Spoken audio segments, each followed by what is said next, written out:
નમસ્કાર. આજે આપણે એક ખાસ આયુર્વેદિક ઉપચાર વિશે વાત કરવાના છીએ, જેનું નામ છે પાઇલ્સ કેર. તો આ પ્રોડક્ટ ખરેખર છે શું, એમાં શું છે અને એના જે પણ દાવાઓ છે એ કેટલા સાચા છે? ચાલો, એની જે પણ માહિતી ઉપલબ્ધ છે એના આધારે જ એને સમજવાનો પ્રયત્ન કરીએ.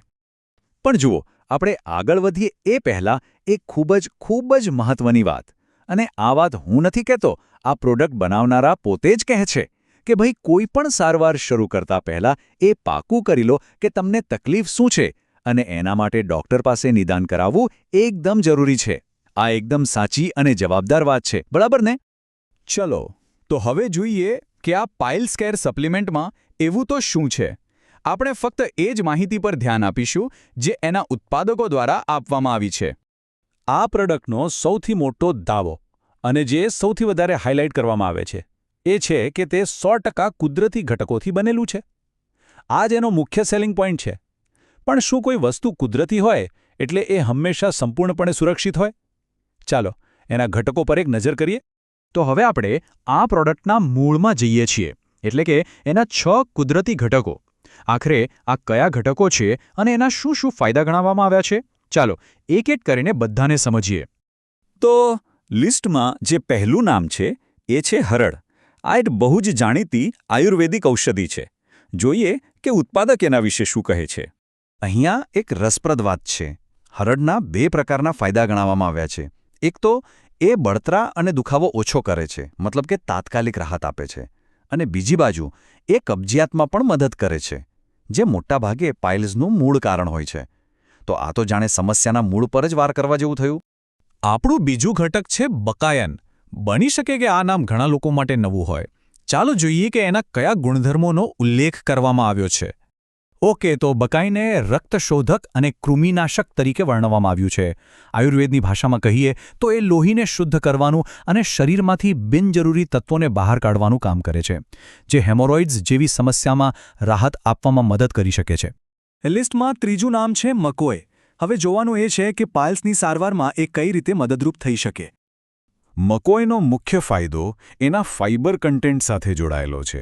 અને આપણે સૌ જાણીએ છીએ કે પાચનતંત્રને સ્વસ્થ રાખવા અને ખાસ કરીને કબજિયાતને રોકવા માટે ફાઇબર કેટલું જરૂરી છે. અને જો કબજિયાત ન હોય તો પાઇલ્સની સમસ્યામાં ઘણી રાહત મળે.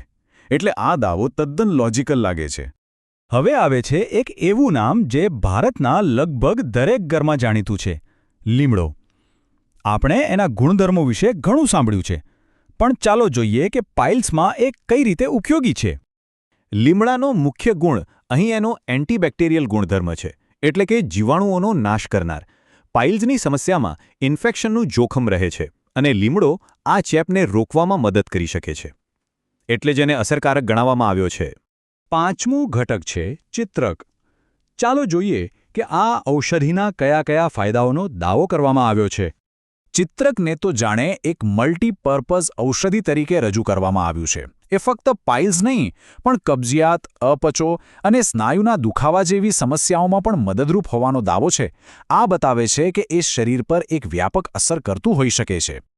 અને હવે લિસ્ટમાં છેલ્લું નામ છે ઘી કુમારી, જેને આપણે એલોવેરા તરીકે પણ ઓળખીએ છીએ. ત્વચા માટે તો એના ફાયદા જગજાહેર છે, પણ પાઇલ્સમાં એનું શું કામ? એલોવેરાનો મુખ્ય ગુણ છે એની ઠંડક અને શાંતિ આપવાની ક્ષમતા. હેમોરોઇડ્સમાં જે બળતરા અને ખંજવાળ થાય છે એમાં તાત્કાલિક રાહત આપવા માટે એનો આ ગુણધર્મ ખૂબ જ ઉપયોગી સાબિત થઈ શકે છે.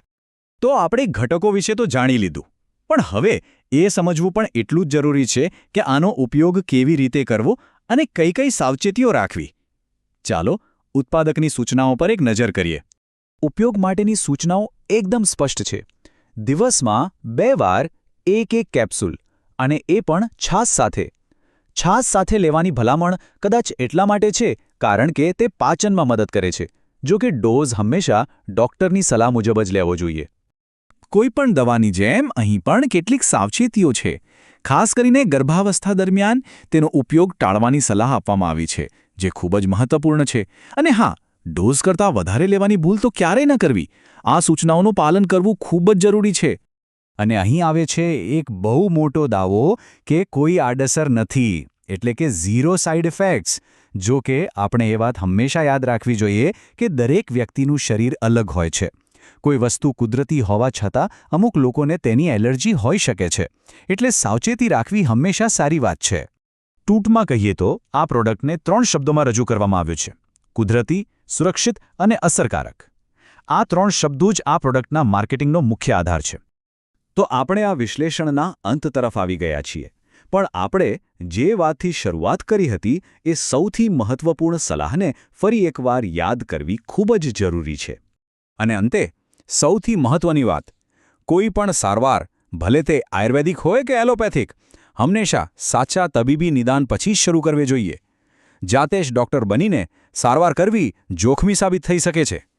આ બધી ચર્ચા પછી એક સવાલ મનમાં જરૂર આવે છે: આપણા સ્વાસ્થ્ય માટે પ્રાચીન પરંપરાગત જ્ઞાન અને આધુનિક મેડિકલ સાયન્સ, આ બંને વચ્ચે આપણે શ્રેષ્ઠ સંતુલન કેવી રીતે શોધી શકીએ? આ એક એવો પ્રશ્ન છે જેના પર આપણે સૌએ વિચારવું જોઈએ.